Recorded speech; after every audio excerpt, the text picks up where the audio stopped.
നിങ്ങളുടെ ഇഷ്ട പരമ്പരകൾ എക്സ്ക്ലൂസീവായി സൺ നെക്സ്റ്റ് ആപ്പിലൂടെ തികച്ചും ഫ്രീ ആയി ഇപ്പോഴേ ആപ്പ് ഡൗൺലോഡ് ചെയ്യൂ.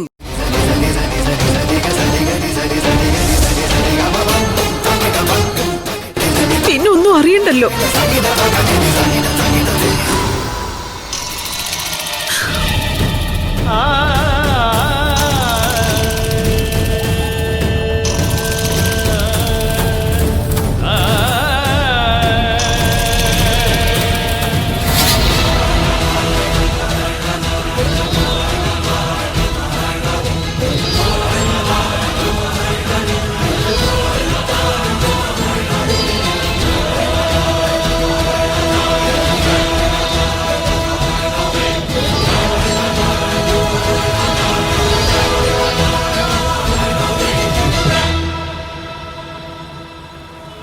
നിത്യക്ക് എന്തായിരിക്കും യഥാർത്ഥത്തിൽ സംഭവിച്ചത്? എന്തെങ്കിലും സംഭവിക്കട്ടെ സാറേ, അത് നമ്മുടെ വിഷയമല്ലല്ലോ. അതല്ല സ്വാമി, ആ വീട്ടിലൊരു ദുരന്തം ഉണ്ടാകുമ്പോൾ നമുക്കങ്ങനെ കണ്ടില്ല എന്ന് നടിക്കാനാവില്ല. കല്യാണ തലേന്ന് പ്രതിശ്രുത വധു കാല് തെറ്റി ഫ്ലാറ്റിൽ നിന്ന് താഴെ വീണു. വീണതോ അതോ വീഴ്ത്തിയതോ? അതാണ് കണ്ടെത്തേണ്ടത്. ദേവിക പറഞ്ഞത് നിത്യയെ ആരോ ആക്രമിച്ചു വീഴ്ത്തിയെന്നാണ്. ദേവിക മോള് പറഞ്ഞത് സത്യമായിരിക്കും സാർ. അതാരായിരിക്കും സ്വാമി? ഈ അപകടത്തിന് പിന്നിലും ഒരു സ്ത്രീ സാന്നിധ്യം. അന്ന് നമ്മുടെ ഗേറ്റിന് മുന്നിലും ഒരു സ്ത്രീ എത്തിയിരുന്നു. സുധിയുടെ വീട്ടിന് മുന്നിലും ഇതുപോലൊരു സ്ത്രീയെ ദേവിക കണ്ടു. ഇപ്പോ നിത്യയ്ക്കുണ്ടായ അത്യാഹിതത്തിന് പിന്നിലും ഒരു സ്ത്രീ ഉണ്ടെന്ന് പറയപ്പെടുന്നു. ആരായിരിക്കും അവര്? ഇനി പറയൂ. അല്ല, ഒന്നുമില്ല സ്വാമി പറയേ. ഇനി പഴയ നഴ്സ് സീതാലക്ഷ്മിയാണോ? സ്വാമി എന്താ കാഞ്ചനയെ പോലെ സംസാരിക്കുന്നത്? എന്റെ ഭാഗത്ത് എന്തെങ്കിലും തെറ്റുണ്ടെന്ന് സ്വാമി കരുതുന്നുണ്ടോ സീതാലക്ഷ്മിയുടെ കാര്യത്തിൽ? എന്നൊന്നും കരുതിയിട്ടില്ല സാറേ. സാറിന്റെ മനസ്സിൽ തുറക്കാത്തൊരു ലോക്കറാണ് സീതാലക്ഷ്മി എന്ന് എനിക്കറിയാം. അവരെ കുറിച്ച് ചോദിച്ചപ്പോഴൊക്കെ സാർ ഒഴിഞ്ഞു മാറിയിട്ടേ ഉള്ളൂ. ഞാൻ സ്വാമിയോട് നേരത്തെ പറഞ്ഞിട്ടുണ്ടല്ലോ, സീതാലക്ഷ്മി എനിക്കേറെ പ്രിയപ്പെട്ട ഒരാളാണെന്ന്. എൻ്റെ ബഡ്ഡി പെയർ. മായാരഞ്ജനിയുടെ മരണം പോലെ തന്നെ എന്നെ വേദനിപ്പിക്കുന്നതാണ് സീതാലക്ഷ്മിയുടെ തിരോധാനവും. മായയുടെ മരണത്തിൻ്റെ പിറ്റേന്നാണ് സീതാലക്ഷ്മിയെ കാണാതാവുന്നത്. മായയുടെ മൃതശരീരം കാണാൻ പോലും സീതാലക്ഷ്മി വന്നിരുന്നില്ല. ആ സങ്കടത്തിലും തിരക്കിലും ഞാനത് ശ്രദ്ധിച്ചതുമില്ല. പിന്നീടാണ് ഒറ്റ രാത്രി കൊണ്ട് സീതാലക്ഷ്മി വീടൊഴിഞ്ഞു പോയ വാർത്ത ഞാൻ അറിഞ്ഞത്. സാർ അന്വേഷിച്ചില്ല? കുറച്ചു കാലം ഞാൻ അന്വേഷിച്ചു. ഒരു വിവരവും കിട്ടിയില്ല. മറയൂരിലെ അവരുടെ വീട് തേടി പിടിച്ചു ചെന്നു. ആ വീട്ടിൽ നിന്നും അവർ പോയിരുന്നു. അപ്പൊ ഈ സീതാലക്ഷ്മിക്ക് ഭർത്താവും മക്കളൊന്നും ഇല്ലായിരുന്നു? ഭർത്താവും 2 കുട്ടികളും ഉണ്ടായിരുന്നു. മായാരഞ്ജനിയുടെ മരണത്തിന് 3 മാസം മുമ്പാണ് സീതാലക്ഷ്മിയുടെ ഭർത്താവ് സുബ്രഹ്മണ്യം എന്ന മറ്റായിരുന്നു അയാളുടെ പേര്. അയാൾ മരിക്കുന്നത് സൂയിസൈഡായിരുന്നു. ഞാനും സീതാലക്ഷ്മിയും തമ്മിലുള്ള ഏതോ അവിശുദ്ധ ബന്ധത്തിന്റെ പേരിൽ സുബ്രഹ്മണ്യൻ ജീവനൊടുക്കിയെന്നൊരു കഥയാണ് കാഞ്ചന പുതിയതായി മെനയുന്നത്. അയാൾ എന്തിനു മരിച്ചുവെന്ന് അയാൾക്ക് മാത്രമേ അറിയൂ. എൻ്റെ മായയ്ക്ക് എന്താണ് സംഭവിച്ചതെന്നും അവൾക്ക് മാത്രമേ അറിയൂ. മരിച്ചവർക്ക് തിരിച്ചു വന്ന് സത്യം പറയാൻ പറ്റില്ലല്ലോ. പറയാനുള്ളത് ഒരുപാട് ബാക്കി വെച്ചിട്ടാണല്ലോ ഓരോരുത്തരും ഈ ലോകത്ത് നിന്നും പോകുന്നത്. നിരഞ്ജൻ സാറൊക്കെ തിരികെ പോരുകയാണ്.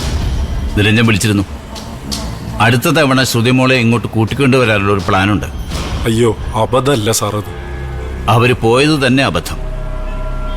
വേട്ടനായ്ക്കൾ മണം പിടിച്ച് പിന്നാലെ പോയിട്ടുണ്ടാവും ശ്രുതിമോളുടെ ഡെസ്റ്റിനേഷൻ കണ്ടെത്താൻ.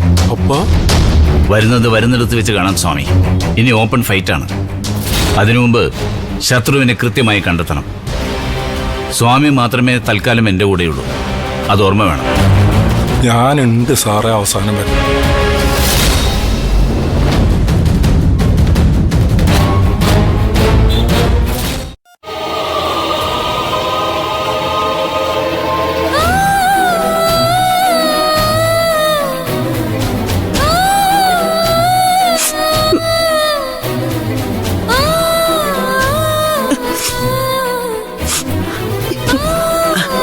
സിസ്റ്ററെ, എൻ്റെ മോക്ക് സർ, ഡോക്ടർ പറഞ്ഞതിനപ്പുറം ഞാനെന്ത് പറയാനാ?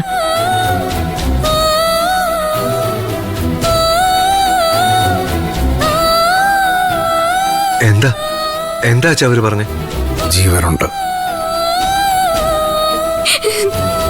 എന്ന് വെച്ചാ എന്റെ നിത്യക്കുട്ടി ഒരു വെജിറ്റബിൾ ആയി മാറിയെന്നല്ലേ? തൃപ്തി ആയല്ലോ നിങ്ങക്ക്? ശരത്ത് നിന്നെ എന്നോട് കയർക്കുന്ന ഞാൻ എന്ത് ചെയ്തു? നീ തന്നെയാ ഇത് ചെയ്തത്. അമ്മ ഇതൊരു ആശുപത്രിയാ. അതിന് ആശുപത്രി ആയതുകൊണ്ട് എല്ലാവരും അടക്കി പിടിച്ചിരിക്കണമെന്നാണോ? എന്തടിസ്ഥാനത്തിലാ നിങ്ങൾ ദേവിക മോളെ കുറ്റപ്പെടുത്തുന്നത്? ഇവളുമായിട്ട് വഴക്കുണ്ടാക്കിയിട്ടല്ലേ നിത്യമോൾ ഇറങ്ങിപ്പോയത്? എടാ പിന്നെ കാണുന്നത് എങ്ങനെ? ഒന്നും മിണ്ടാനും ഉരിയാടാനും പറ്റാത്ത അവസ്ഥയിൽ ഈ ആശുപത്രി കിടക്കുന്നതാ. അപ്പൊ പിന്നെ ആരാ മനോഹര നിത്യമോളുടെ ഈ അവസ്ഥയ്ക്ക് കാരണം?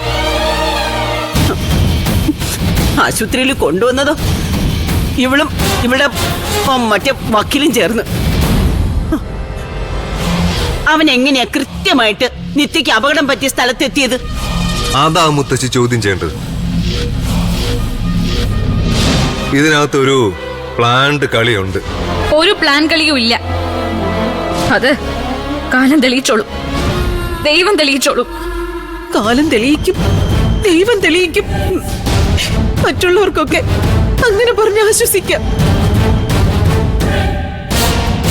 ഇനി എന്റെ കുഞ്ഞെന്ന് മിണ്ടും, എന്ന് കണ്ണു തുറക്കും, എന്നെ അമ്മയെന്ന് വിളിക്കും. എന്തായാലും നിത്യക്കുട്ടി ഞാൻ എങ്ങനെ എണ്ണിപ്പിച്ച് നടന്നു? നിത്യക്കുട്ടി സംസാരിക്കും. ഉപദ്രവിച്ചവരുടെ മുഖത്തിന് നേരെ വിരൽ ചൂണ്ടി പറയും. അത് തന്നെയാ വേണ്ടത്. ആരുടെ നേരെയാണ് നിത്യയുടെ ചൂണ്ടുവിരല് വീഴുന്നെന്ന് നമുക്ക് കാണാം. തൽക്കാലം ഇവിടെ ഒരു തർക്കവും വാഗ്വാദവും ഒന്നും വേണ്ട. എന്റെ മോള് വീണു. ഒരുപാട് വഴക്ക് പറഞ്ഞിട്ടുള്ള ഞാൻ അവളെ നന്നാകാൻ വേണ്ടിയിട്ടാ. ഇപ്പൊ എന്നോടൊന്നും തിരിച്ചു പോലും പറയാനാകാതെ, ഒന്ന് അനങ്ങാൻ പോലും ആകാതെ എന്റെ കുഞ്ഞ് കിടക്കുക.